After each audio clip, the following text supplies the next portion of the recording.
seja bem-vindo ao nosso programa. O Com a Palavra de hoje recebe o gestor da Associação Celebreiros, uma ONG que tem como missão fortalecer valores da cultura brasileira por meio de ações inovadoras nas áreas de educação, desenvolvimento social e arte, visando um futuro melhor para todas as gerações.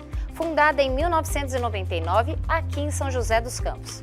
A Celebreiros já atendeu mais de 50 mil pessoas, em especial crianças, adolescentes e jovens. Está curioso para saber qual é o trabalho desenvolvido pela ONG? Então acompanhe agora o nosso programa. Com a palavra, Júlio Sunhe. Quando nasceu a Associação Celebreiros e qual o seu objetivo? A Celebreiros, ela nasceu em 1999, oficialmente, legalmente em 99.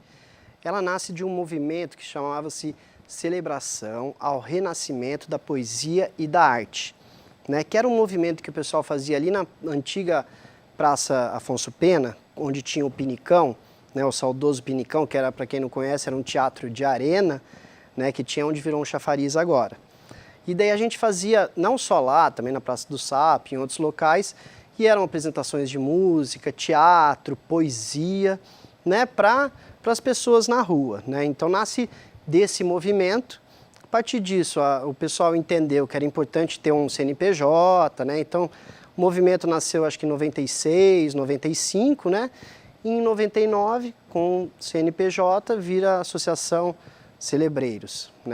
A ideia é trabalhar cultura, arte e principalmente educação, para as periferias, para as pessoas que vivem em alta vulnerabilidade social, e está fazendo dando esse apoio ao poder público, dando esse apoio à sociedade, nesse sentido, com um olhar mais humanizado, trabalhando muito o ensino não formal, dando uma força para o ensino formal e trabalhar comunidades. Quais são os principais projetos desenvolvidos pela Associação Celebreiros? A gente tem vários que a gente já fez, Eu acho que vale assim, vamos falar dos Jovens Protagonistas, que é um grande projeto que rodou vários estados aí, várias cidades de São Paulo e vários estados do Brasil. Os Jovens Protagonistas, ele nasce de uma oficina que a gente trabalhava dentro da FEBEM, antiga FEBEM, atual Fundação Casa. Então, trabalhando com os jovens lá, a gente percebeu que era muito legal trabalhar com eles, só que quando o adolescente já está na FEBEM, já está na Fundação Casa, ele já foi tragado, de certa forma, já teve a mãozinha do crime ali, É necessário trabalhar dentro? É. Só que a gente também entendeu que era necessário a gente trabalhar antes, para tentar pegar o jovem, aquele jovem com aquele poder de liderança, com aqueles potenciais maravilhosos que todos os jovens têm, e mostrar para eles, olha, tem um outro caminho, e estender a mão para esse jovem, porque muitas vezes nas periferias, você tem a escola que às vezes não tem pela quantidade de alunos, não consegue dar aquela atenção para aquele jovem, e às vezes também fecha um pouquinho a porta, não consegue entender aquela liderança. O crime já não, o crime estende a mão.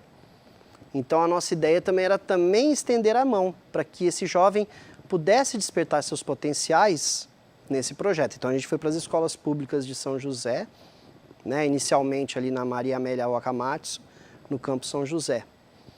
E a partir daí nasceu os Jovens Protagonistas. Os Jovens Protagonistas é um projeto que trabalha com crianças e adolescentes de alta vulnerabilidade social, trabalhando principalmente o audiovisual, mas também alguns elementos da arte e educação, um pouco de teatro, música, poesia, entre outros. A gente tem hoje ainda o Educom Lab, que é uma plataforma de ensino audiovisual à distância, que qualquer pessoa pode entrar, depois a gente vai falar sobre ele. A gente também tem um projeto que a gente está iniciando agora, uma nova versão dos Jovens Protagonistas, que é o Jovens em Ação Sustentabilidade.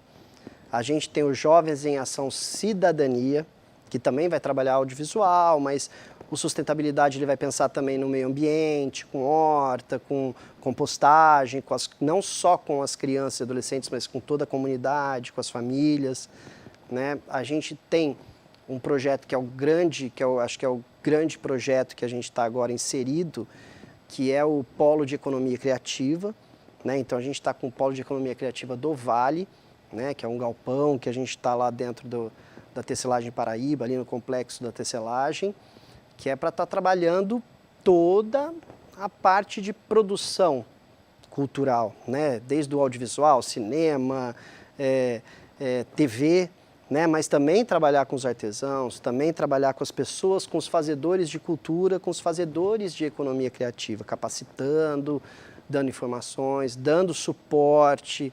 A ideia é a gente fomentar também, tecer uma sementeira, né? Semear ali para que nasçam vários produtores aí culturais, né? Para a gente poder fomentar aí a economia criativa no Vale. Né? Canalplural.tv também no streaming, que a gente trabalha aí com as produções dos jovens no canal e com a produção da sociedade, da comunidade, principalmente aqui da região, né? Mas tem também algumas produções de outros locais dentro do canal. A gente está agora com um projeto também que é bem bacana, que é o Game Cidade Adentro. Não é só em si você aprender a fazer jogos, a fazer games, mas também pensar na cidade, que vá mostrar um pouco da cidade, mostrar quais são os lugares, os locais, né, os aparelhos que temos públicos ou não públicos, né, que possam ser acessados. Então a ideia é compor um game, mas um game que traga toda essa parte da cidade mesmo em si e essa coisa da ocupação da cidade. E para ter um game que as pessoas entendam que todos fazem parte, né? Então acho que esses são alguns projetos que estão em andamento hoje, né? A gente tem alguns programas de TV com os jovens e sem os jovens que a gente está voltando agora a produzir para colocar no canal. E que, se eu não me engano, é isso, se não me falhou a memória aí. O que é Educomunicação e como é a sua contribuição para a formação educacional? Bom, Educomunicação, tá bom? Da onde vem essa palavra, né? Que eu lembro quando a gente começou esse trabalho, eu era da arte e educação e eu era do teatro. Então pensa um ator, né, que trabalhava com audiovisual, claro, e com rádio, bastante com rádio. Veio essa palavra e falei, nossa, o que é isso, né?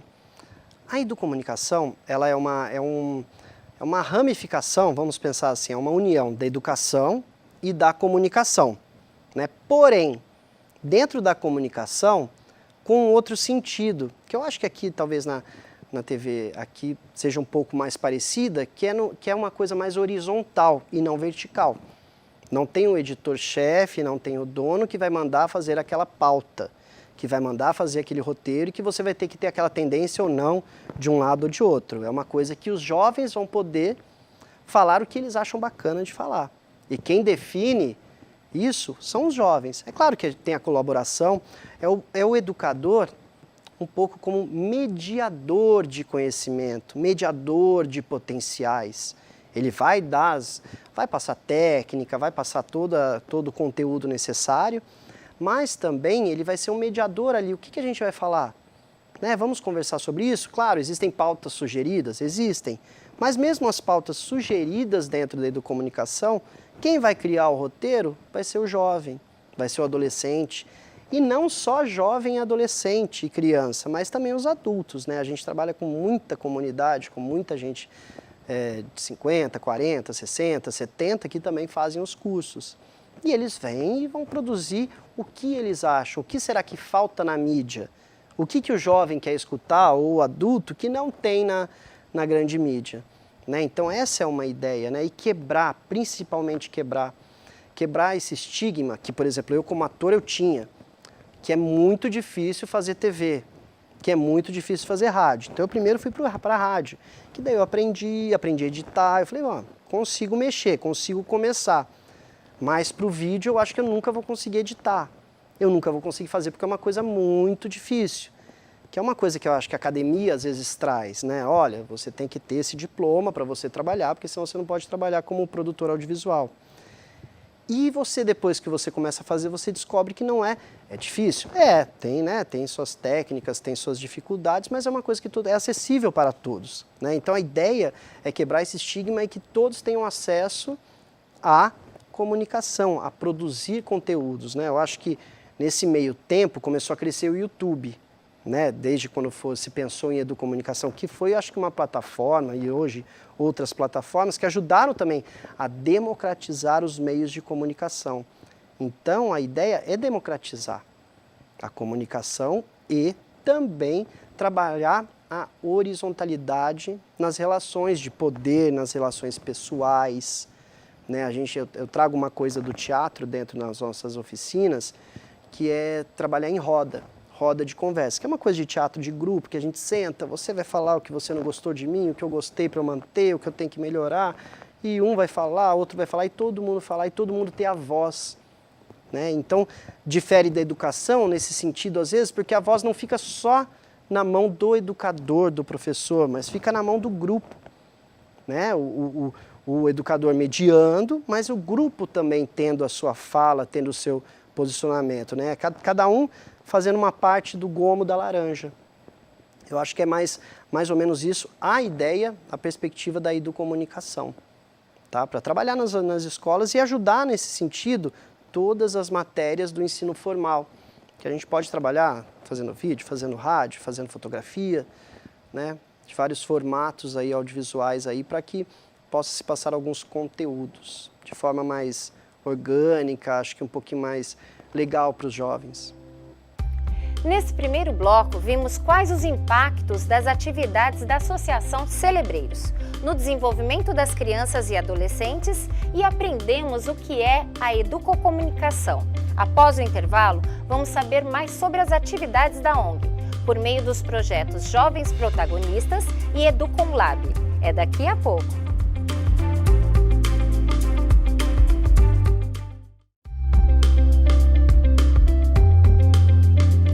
Com a Palavra está de volta. Neste bloco, vamos descobrir mais sobre o trabalho da Associação Celebreiros, que por meio de oficinas de audiovisual promove a multiplicação de conhecimento a partir das melhores práticas socioeducativas. Com a palavra, Júlio Sunier. Como funciona o projeto Jovem Protagonista? Olha, os Jovens Protagonistas, né?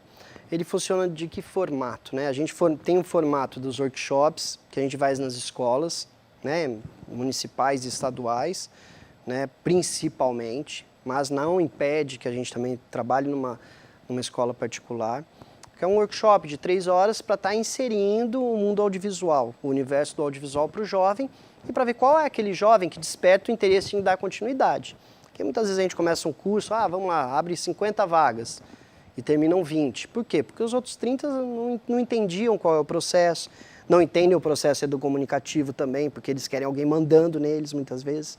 Estão acostumados com essa dinâmica, né? Eu sentia muito isso no começo do trabalho. Depois você vai aprendendo a como lidar para que eles não sintam, que seja uma coisa mais orgânica para eles sentirem, né?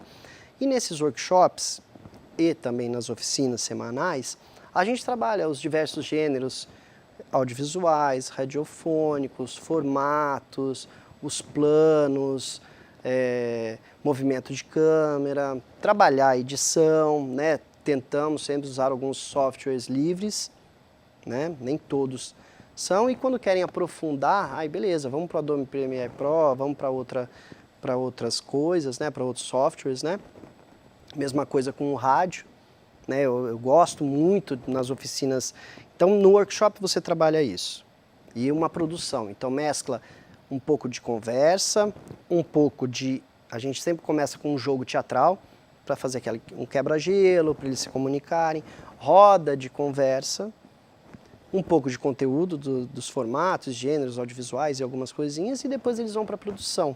Divide-se em grupo e cada grupo produz alguma matéria, né, alguma coisa audiovisual.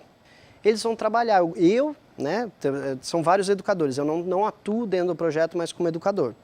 Mas eu gosto quando eu estou começando pelo rádio. Esse é um formato que a gente faz nas oficinas. Aonde as oficinas acontecem? Né? Elas acontecem em diversos locais, né, instituições. Hoje a gente tem um grupo atuando na Fundas, né? Vamos ter outros grupos em outras unidades da Fundas. E temos a gente tinha um grupo semanal na nossa sede. Agora, como a gente está mudando de sede, de local, a gente vai ter na nossa sede lá no Novo Horizonte, na Praça 1º de Maio. É uma parceria que a gente tem com a Diocese, né, com a obra social Frei Galvão, tá? E eles vão estar vindo para lá também. Então vai ser aberto para que os jovens possam fazer. Tem agora também, que vai estar rolando junto com os jovens protagonistas, os Jovens em Ação Sustentabilidade, que é como se fosse um upgrade dos jovens protagonistas, né, que vai trabalhar bem inserido dentro do meio ambiente. Então vão ter oficinas pensando nessa parte ambiental e oficinas pensando nessa parte de horta comunitária e de compostagem. Dentro dos Jovens em Ação e dos jovens protagonistas, a gente trabalha muito a parte da temática da ODS, né, dos Objetivos do Desenvolvimento Sustentável da ONU. A partir da ODS 7, que é da energia limpa e sustentável, e daí a partir disso a gente joga, né, depois que o jovem já teve essa formação, e daí vamos para a parte do Festival de Curtas, né, que daí eles vão produzir os seus curtas em diversos formatos, tá? É documentário, é entrevista, é ficção, é desenho, do jeito deles, para colocar o ponto de vista em relação àquela ODS. Então, há alguns anos, a gente trabalha em cima dos ODSs. Quando nasceu o Educom Lab?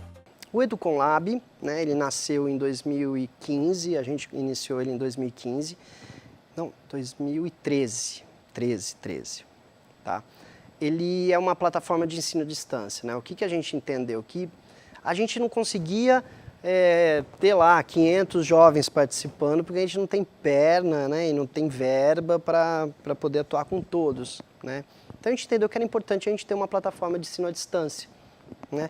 Como é que ele foi feito? Isso é legal. Daí a gente vai voltar para aquela parte da educomunicação. Os jovens, em parceria com alguns roteiristas também, criaram as aulas. Então são 8 videoaulas, né? São 8 videoaulas que tem, eu apresento junto com a Bonani, né? Com a Ana Flávia Bonani, que era uma adolescente, agora já é uma jovenzinha, né? Que era uma adolescente, e toda a equipe, 70% era de adolescentes, que eram formados por nós, e alguns técnicos, né? E algumas pessoas formadas em audiovisual, que já eram da produção audiovisual.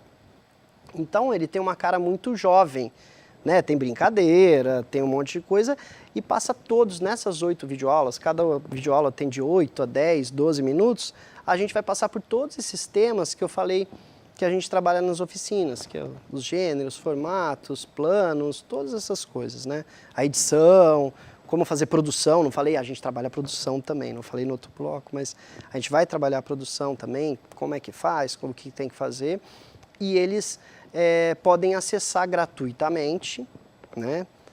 E a plataforma é aberta, o tempo todo está aberta, tá? Ela não fecha, ela sempre está aberta.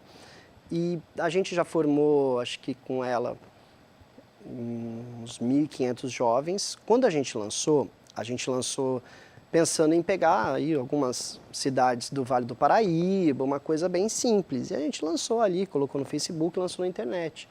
Quando a gente foi ver, a gente tinha 16 estados participando, mais de 500 jovens participando na primeira edição que a gente fez, né? Então foi bem bacana, foi até um susto pra gente. Nossa, quanta gente pôde participar, ver e quantas pessoas tiveram interesse. Hoje, depois da pandemia, a gente percebe que assim, as pessoas estão meio cansadas de ensino à distância, né? A gente deu um upgrade nessa plataforma, eram 8 videoaulas, agora a gente inseriu mais 6 workshops gravados, de 1 hora cada workshop, e com uma ideia aí de trabalho de 3 horas em casa, né? Que são daí para quem quer aprofundar essas 8 videoaulas. Então eu gostei e tal, então vou querer, como é que faz roteiro, como é que eu faço uma edição na Adobe Premiere, como é que eu faço, que eu penso na produção, como é que eu trabalho a sonora, né? Todas essas coisas. Então é um pouco mais pesado, assim, digamos assim, né? mas eles podem acessar. Fez as 8 videoaulas, o certificado já sai online, gratuito, e é isso. Eu acho que o EducomLab, acho que é isso mesmo, educomlab.org.br.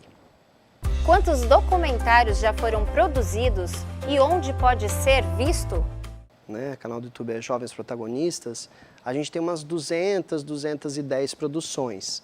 Mas de repente às vezes tem festival que tem 30 produções em um, mas eu estou contando só um lá no YouTube, né, mas tem 30. Eu acho que a gente já deve ter feito mais de 500, né, acessível tem 200 e poucos, tá? E a gente passa muito também no canal Plural. Então, canalplural.tv, que é o streaming que qualquer pessoa pode entrar de qualquer computador, celular, ele tem aplicativo também, né? Você pode descer e ficar olhando. Clicou, sempre tem produção nossa ali rodando no canal também. O Com a Palavra vai para um breve intervalo e na volta você vai conhecer mais detalhes sobre o trabalho da Associação Celebreiros. É logo mais, não perca!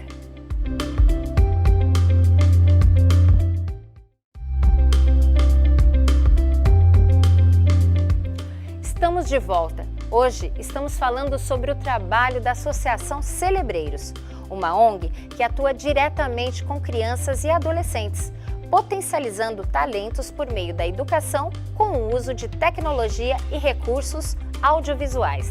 Confira agora como os cursos oferecidos agregam oportunidades na vida dos participantes.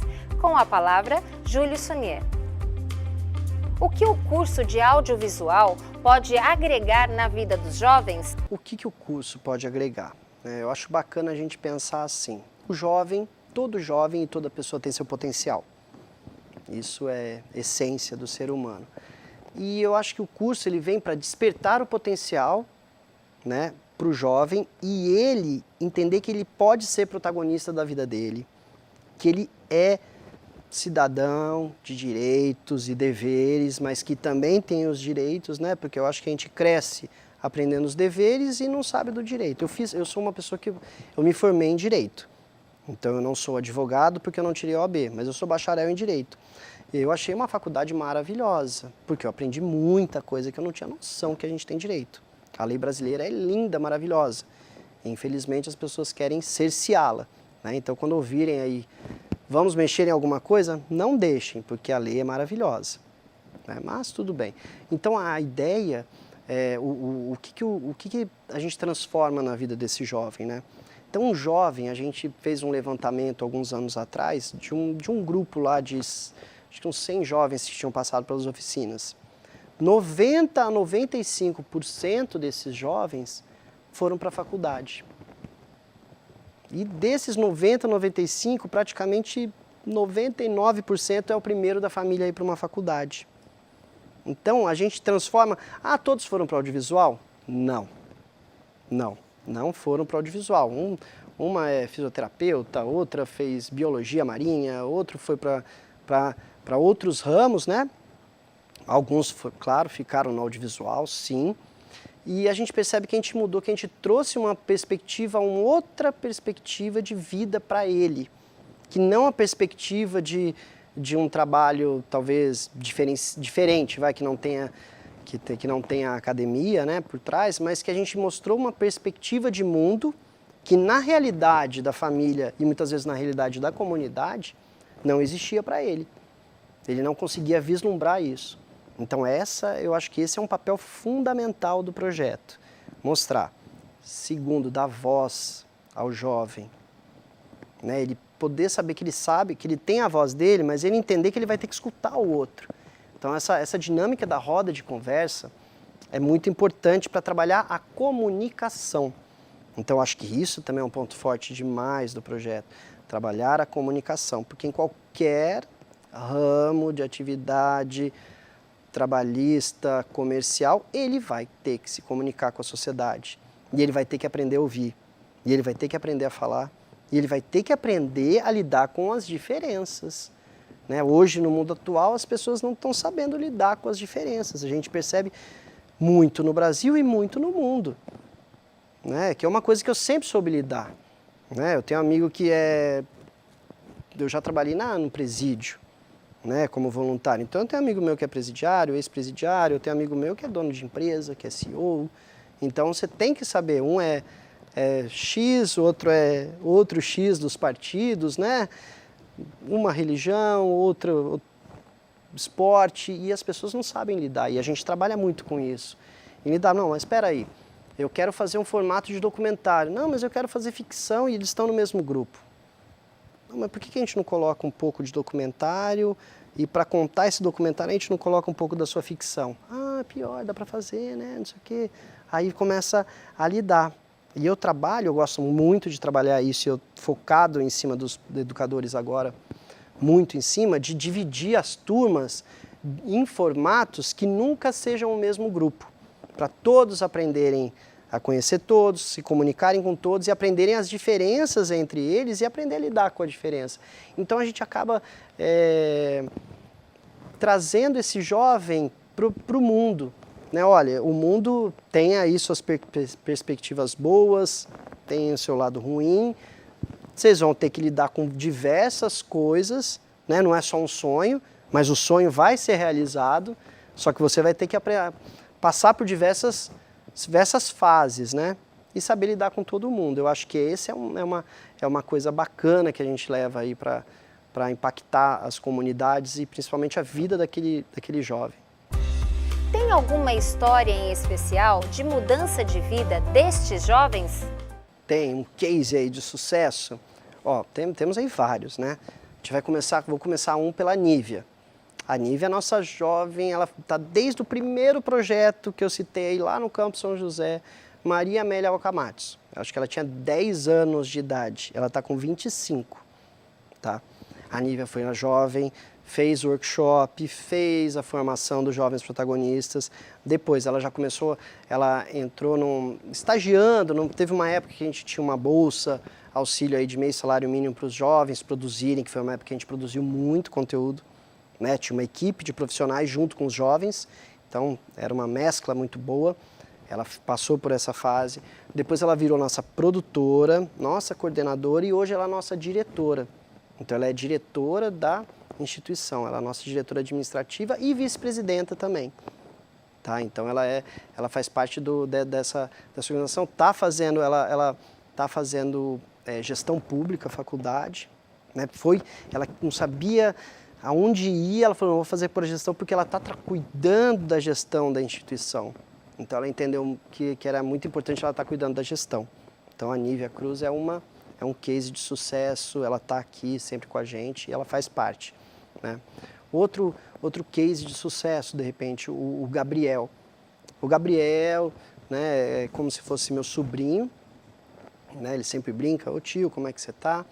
Ele também, da mesma primeira turma da Nívia, ele tem diversos problemas familiares, né, os mais infinitos aí, mas ele fez todo o curso, passou pela formação, produziu muito com a gente e passou numa federal no Rio Grande do Sul para fazer designer gráfico, mas muito voltado também para o audiovisual. E a gente sempre foi ajudando o Gabriel, né? Porque às vezes ele tinha alguns problemas financeiros, algumas coisas, e a instituição foi ajudando. E hoje ele é um jovem formado, está bem empregado numa produtora de audiovisual. Então você vê que assim, valeu a pena todo o esforço que a gente fez e a gente conseguiu ver que lá na ponta chegou o recado. Né? Então, são cases, a Ana Flávia Bonani, a Ana Flávia também, que ela desde o começo da formação, hoje é uma atriz, produtora cultural, teatral, tinha a sua produtora audiovisual também, que o pessoal agora meio que está se desfazendo, mas com a própria produtora, entrou na Federal da Bahia para fazer artes cênicas, então é bem bacana, assim, tem milhares, assim, são muitos, a gente tem menino que está fazendo mestrado no ITA, que é o Vitor Pugliese, lá de Caraguá, tá? O menino cabeção. Como funciona o Festival de Curta promovido pela associação? O Festival de Curtas a gente joga um tema para os jovens, né? É aberto principalmente para quem faz o curso, mas é aberto para toda a comunidade. Então a gente fez um festival alguns anos atrás que pessoas que venceram eram de Brasília.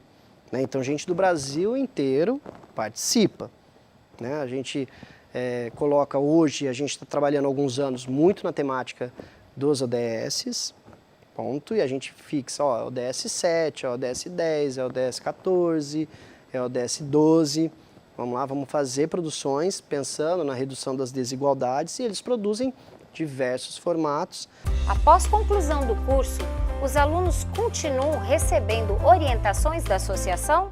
Quando acaba o curso, eles continuam, a gente nunca perde contato, né? Acaba que a ideia, desde o começo, é que a gente nunca perdesse nenhum, né? Que ficasse sempre com a gente. Mas aí a gente vai perder para uma loja que gostou da comunicação dele, a gente perde para a faculdade, que ele vai fazer em outra cidade, né?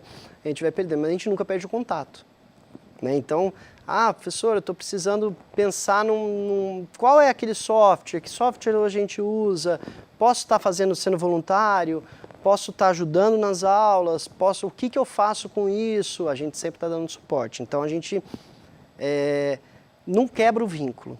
O vínculo, ele precisando, a gente está junto. E quando a gente precisa deles também, a gente chama. De onde vêm os recursos para a associação? A gente participa de muitos editais, né, públicos e não públicos, certo? A gente tinha um foco muito grande nisso, né? Tinha e tem, né? Conselho Municipal da Criança e do Adolescente, dos Direitos da Criança e do Adolescente, Conselho Estadual dos Direitos da Criança e do Adolescente. Então tem editais de verba direta deles e tem editais que a gente passa, só que a gente tem que captar. Aí a gente vai para a EDP, vai para o Instituto EDP, hoje a gente está com 2 projetos com a EDP, estamos com um projeto da Petrobras também, que daí é um edital público da Petrobras, nacional, que a gente consegue captar.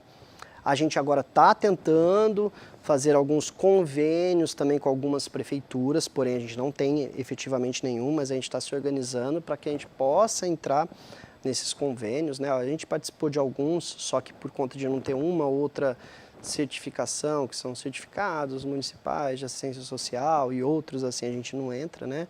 Tem algumas coisas federais que ajudam a não pagar imposto, que daí a gente pode entrar no edital, né? Porque às vezes a quantidade de imposto é tão grande que a instituição que não tem esses benefícios fiscais federais, você não consegue entrar, não fecha a conta, né? Então a maioria da verba, 99%, vem daí. Agora a gente está com uma plataforma dentro do nosso site, da celebreiros.org, tá? Que a gente pode receber doação. A gente ainda não recebeu nenhuma doação. Acho que tem 10 centavos que a gente colocou ali para poder ver se dava certo, tá? E pode doar através do site, para as pessoas que quiserem, né? E a gente vai estar começando a se organizar também para entrar para mexer com a nota fiscal paulista e tal, para a gente poder ter alguns fundos, porque a gente fica muito dependente de edital, né? Então, caminha com as próprias pernas, a gente caminha com as próprias pernas, porém, sempre tendo que correr atrás o tempo todo para que a gente possa ter alguma verba para nunca parar.